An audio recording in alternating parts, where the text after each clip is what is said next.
नमस्कार, मैं हूं अंकुर और आप देख रहे हैं सत्यहिंदी.com। सत्य हिंदी की एंड्रॉयड ऐप डाउनलोड करने के लिए इस वीडियो के डिस्क्रिप्शन में जाइए, वहां पर आपको एक लिंक मिलेगा, वहां से आप ऐप डाउनलोड कर सकते हैं। अब एक नजर डाल लेते हैं अब तक की खबरों। शिवसेना से एक बार फिर शरद पवार को यूपीए का अध्यक्ष बनाने की मांग उठी है। शिवसेना नेता संजय राउत ने कहा है कि कई क्षेत्रीय दल कांग्रेस के नेतृत्व को स्वीकार नहीं कर पा रहे हैं। ऐसे में इस गठबंधन का पुनर्गठन किया जाना चाहिए और एनसीपी नेता शरद पवार को इसका अध्यक्ष चुना जाना चाहिए। संजय राउत ने कहा कि बीजेपी नेतृत्व वाले एनडीए को छोड़कर कई दल जा चुके हैं, लेकिन इसी तरह यूपीए भी कहीं दिख नहीं रहा है, इसलिए जरूरी है कि इसका पुनर्गठन किया जाए। बीजेपी गुजरात में नगर पालिकाओं, जिला पंचायतों और तालुक पंचायतों के लिए हुए चुनाव में भारी जीत दर्ज करती हुई दिख रही है। नगर पालिका की 2720 सीटों में से 2206 पर नतीजों की घोषणा हो गई है, जिसमें से बीजेपी ने 1655 सीटें कब्जा ली हैं और कांग्रेस के खाते में 480 सीटें ही आई हैं। इसके अलावा अन्य के खाते में 71 सीटें गई हैं। इसी प्रकार से जिला पंचायतों और तालुक पंचायतों में भी बीजेपी जबरदस्त जीत दर्ज करती हुई दिख रही है। कुल मिलाकर इन चुनाव पर भी महंगाई और किसान आंदोलन का कोई फर्क नहीं दिख रहा है। बिहार विधानसभा चुनाव 2020 में जेडीयू के खराब प्रदर्शन के बाद से ही पार्टी के मुखिया नीतीश कुमार ने दूर जा चुके सहयोगियों को करीब लाने की कोशिश शुरू कर दी है। इनमें पहला नाम पूर्व केंद्रीय मंत्री उपेंद्र कुशवाहा का था। नीतीश को उनकी इन कोशिशों में कामयाबी मिलती दिख रही है, क्योंकि बहुत जल्द कुशवाहा वापस आ सकते हैं। कुशवाहा की पार्टी आरएलएसपी का जेडीयू में विलय होगा, ये बात भी कही जा रही है। खबरों के मुताबिक कुशवाहा को जेडीयू में बड़ी जिम्मेदारी दी जाएगी। 2020 के विधानसभा चुनाव में बीजेपी को 74, आरजेडी को 75 और जेडीयू को 43 सीटें ही मिली थी।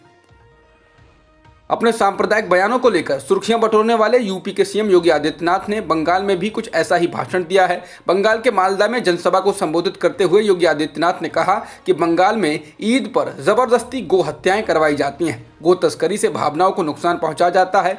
योगी ने कहा कि बंगाल में शक्ति की पूजा होती है, लेकिन यहां पर दुर्गा पूजा पर पाबंदी लगाई जाती है। बता दें, योगी आदित्यनाथ के बयानों को लेकर हर चुनाव में शिकायतें दर्ज कराई जाती रही हैं। चुनाव में उनके बयान आचार संहिता का उल्लंघन कर चुके हैं।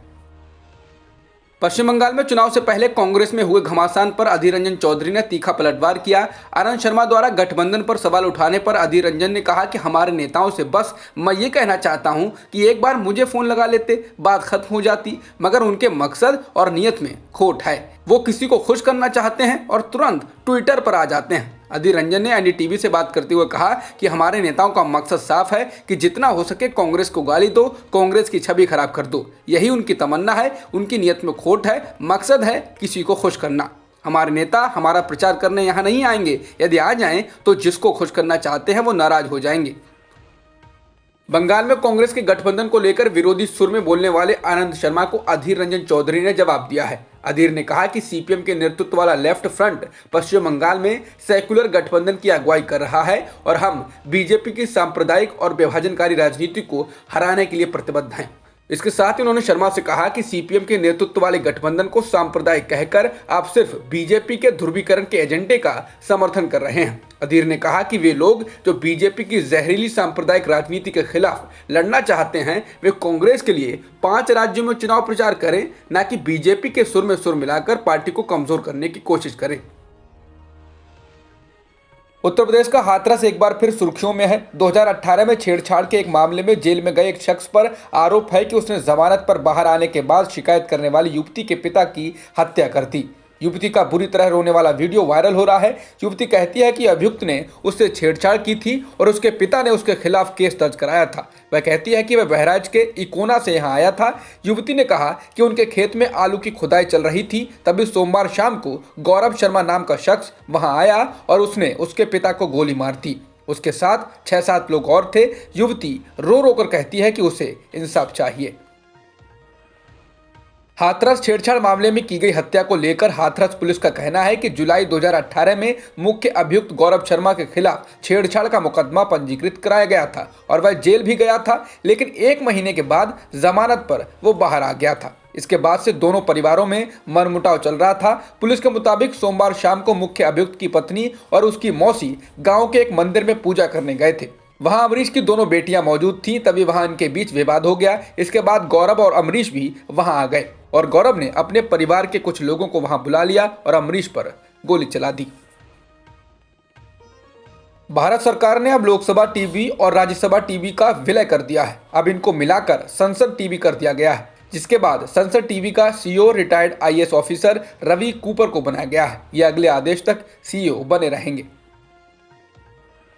टीआरपी घोटाला मामले में बार के पूर्व प्रमुख पार्थो दास गुप्ता को बॉम्बे हाईकोर्ट से जमानत मिल गई है। वहीं जमानत पर रहते हुए दास गुप्ता को हर महीने के पहले शनिवार को मुंबई क्राइम ब्रांच में हाजिर होना होगा। इसके अलावा उनका पासपोर्ट भी जमा कर लिया गया है। पार्थो दास गुप्ता को बार का प्रमुख रहते हुए टीआरपी को लेकर छेड़छाड़ करने के आरोप में जेल भेज दिया गया था। पार्थो और अर्नब की ही कथित चैट वायरल हुई थी, जिसको लेकर बवाल हुआ था। पीएम मोदी के वैक्सीन लगवाने के बाद अब मंत्रियों से लेकर उपराष्ट्रपति और बाकी नेता भी वैक्सीन लगवा रहे हैं। आज स्वास्थ्य मंत्री डॉक्टर हर्षवर्धन, केंद्रीय मंत्री मुख्तार अब्बास नकवी और जम्मू कश्मीर के पूर्व मुख्यमंत्री फारूक अब्दुल्ला ने भी वैक्सीन लगवाई है। बता दें, कोरोना वैक्सीन के दूसरे चरण में तेजी से लोग वैक्सीन लगवाना चाह रहे हैं। एक दिन में ही लाखों लोगों ने वैक्सीन लगवा ली है। वैक्सीन 60 साल से अधिक उम्र के लोगों को लगाई जा रही है और 45 साल के उम्र के उन लोगों को लगाई जा रही है जो पहले से कई बीमारियों से जूझ रहे हों। इस बार वैक्सीन सरकारी अस्पतालों के साथ साथ निर्धारित किए गए निजी अस्पतालों में भी मिल रही है। विश्व स्वास्थ्य संगठन यानी WHO ने कहा है कि अगर हम इस बात की उम्मीद लगा रहे हैं कि 2021 के अंत तक कोरोना खत्म हो जाएगा तो ये अवास्तविक होगा। WHO के आपातकालीन मामलों के डायरेक्टर डॉक्टर माइकल रयान ने कहा कि मेरे विचार से इस साल के अंत तक कोरोना के खत्म होने के बारे में सोचना असामयिक है और अवास्तविक भी है। इसके साथ ही उन्होंने ये भी कहा कि मेरा ये भी मानना है कि अगर हम सूझबूझ से काम लें तो अस्पतालों में भर्ती हो रहे मरीजों की संख्या, महामारी से संबंधित मौतों समेत अन्य त्रासदियों को खत्म कर सकते हैं। भारत की इंडिगो एयरलाइन के एक यात्री विमान को पाकिस्तान के कराची के हवाई अड्डे पर आपातकालीन लैंडिंग करानी पड़ी। ऐसा विमान में सवार एक यात्री की तबीयत बिगड़ने के कारण करना पड़ा। विमान की लैंडिंग कराने के बाद कराची में मेडिकल टीम ने व्यक्ति की जांच की और व्यक्ति को मृत घोषित कर दिया। कंपनी ने भी बयान जारी कर इस बात की जानकारी दी है और यात्री को नहीं बचा पाने पर दुख जताया है।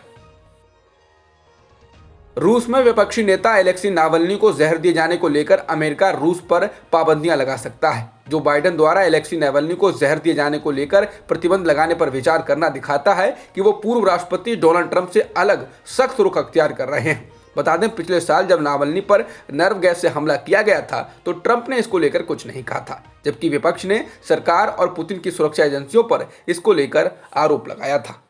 अब तक की खबरों में इतना ही। बाकी खबरों के लिए बने रहिए सत्यहिंदी.com के साथ। सत्य हिंदी का ऐप डाउनलोड करें गूगल प्ले स्टोर पर।